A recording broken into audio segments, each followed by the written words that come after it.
In North America during the last century, there have been 126 mountain lion attacks, 27 of which have been deadly. Although attacks are relatively infrequent, this does not make them any less terrifying. The thought of an apex predator clamping its jaws on the back of your neck while you let loose a blood-curdling scream is enough to send chills down the spine of even the most seasoned outdoorsman. Unfortunately, these beige beasts of destruction rarely make their existence known, so by the time the person notices them, it's typically too late. This is exactly what happened on January 8, 2004, when a lone mountain lion attacked two bikers on separate occasions inside a single day. This is a terrifying mountain lion attack of Mark Reynolds and Anne Hjelle. Welcome to Wild Assault.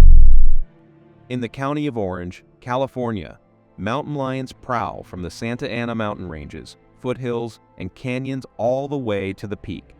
These massive and nimble beasts are keystone species in this environment because they help regulate deer populations and keep the ecology balanced for all of its residents. Unfortunately, despite the fact that mountain lions give birth to a large number of kittens each spring, their population is not growing. This is owing to the area's automobile crashes, rodenticides, and habitat loss. Furthermore, because they are landlocked, the mountain lions in the Santa Ana Mountains cannot reproduce with mountain lions in other locations. Mountain lions, as fearsome as they seem, are actually quite private creatures. They would never intentionally seek out human contact because they are normally terrified of people. Furthermore, there have been no known incidents of mountain lions purposefully hunting or stalking humans. So how do we account for the attacks? According to some experts, mountain lions attack when people unknowingly encourage them. Those who approach too close to the lion's kittens provoke a defensive response from the beast. However, rare occurrences do occur, as in the case of Mark Reynolds and Anne Hjelle. The 8th of January, 2004 was a typical day. Whiting Wilderness Park's arid hills had always been enticing, and Mark Reynolds was as much as ever. Mark, a 35-year-old elite cyclist, worked for a sports marketing firm. He was an avid outdoorsman who raced bicycles and motocross through difficult terrain. Most of the time, Mark and his pals would ride around the trails of Whiting Wilderness Park. Today, though, was different. He opted to venture into the dangerous desert hills, a lot of pistol or pepper spray. He was, after all, seasoned. Unfortunately, this proved to be a fatal error. The trail system is riddled with twists and turns that extend for miles. As a result, those who become lost here may not be located for a long time. Not to mention the threats of predators prowling in the vicinity, Mark was riding his bike through the trail. Around half an hour into his trip, a terrible force was developing. Mark approached a minor incline and pedaled vigorously to the summit. The chain snapped and hung from the front sprocket. Looking down, he yanked on the chain's two ends, shattering it in half. The chain had broken due to the strain of the ride. Mark hastily parked his bike next to a bush and crouched over the broken chain, trying to figure out what to do.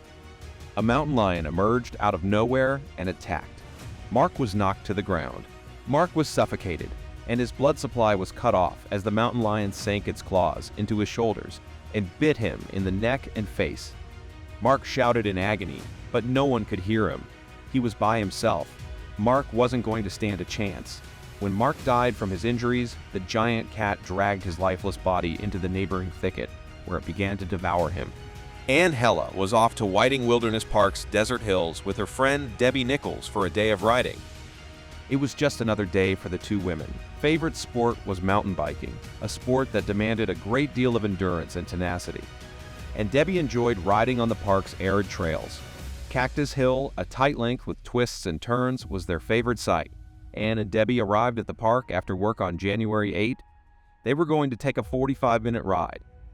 What was supposed to be another routine day for them turned into a terrifying encounter. As they approached Cactus Hill, the two women rode down the trail quickly, unconscious of the impending peril. A few minutes into the ride, the cyclist in front came across another rider parked along the narrow trail. She came to a halt and inquired if he needed any assistance. The man pointed to a parked bike that appeared to have been abandoned for a few hours. He informed, and the owner was not present. It was Mark's bike, and he ignored it and continued on his way. She walked down the trail, unaware that the seeming abandoned bikes she spotted were a portent of something dreadful. Shortly later, as she prepared for the trail's last descent, she noticed a flicker of movement in the corner of her eye and initially believed she had startled a deer. Her doubts were quickly removed, though, as she felt the fierce impact of zone 110 of pure feline muscle traveling at 35 miles per hour. She hadn't even finished her thought when she was knocked to the ground and in the deadly grip of a mountain lion's teeth and claws. As the lion's razor-sharp claws ripped into her shoulders, she let out a blood-curdling cry. The animal was so powerful that all it could do was call out, "Jesus, help me!" The mountain lion seized her by the back of the neck and moved around to her throat. It dragged her 2 or 3 feet before readjusting its grip on the side of her face. The monster severed an ear from her skull. It kept pulling and readjusting, eventually biting and fracturing her nose and cheek like a hot knife into butter, ripped away at the inconceivable strength of the lion's bite, and punched the lion's face over her shoulder. However, it had little effect. Screams rang through the trail eventually. Debbie, who had just arrived around the corner, heard her friend's plea for aid and had no idea what was in store for her. Debbie braved the frightening scenario and ran towards the horrible spectacle. Debbie saw her companion on the ground, bloodied, and while she was terrified, she was equally outraged at the beast's savage effort to steal her friend's life. Debbie grabbed her sole weapon, her bike, and tossed it at the monster with violence. It had no effect on the agitated beast. Unfortunately, Debbie responded swiftly when she realized the beast was pushing her down into a gully. She yanked Anne's leg in an attempt to keep her from dying horribly. It devolved into a one-sided tug of battle. "I'm not going anywhere," Debbie shrieked as she yanked with all her might, sinking her heels into the ground. The mountain lion eventually reached Anne's neck and clamped down on her throat, knowing she was dying and looking at her pal as if to say farewell before blacking out, and it would have been her undoing. Other mountain bikers, thankfully, emerged and witnessed the intense struggle. They threw stones at the mountain lion, striking it in the back of the neck.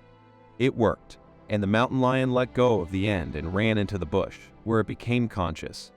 And the first thing she noticed was Debbie feverishly trying to get her attention, and she was surprised that she was still alive. However, she was having trouble breathing since she was choking on her own blood. Debbie was carried closer to the trail by the riders, and she felt the weight of her wounded cheek hanging off her face. Paramedics came in 19 minutes and loaded Anne onto a stretcher. She was rushed to the hospital and required emergency surgery. The surgeons amazingly reattached her nerves and rebuilt her face, and she survived the experience. She was freed after only 8 days and went on to enjoy a regular life with her family. Mark, on the other hand, was unlucky when the helicopter arrived and they discovered a body on the ground.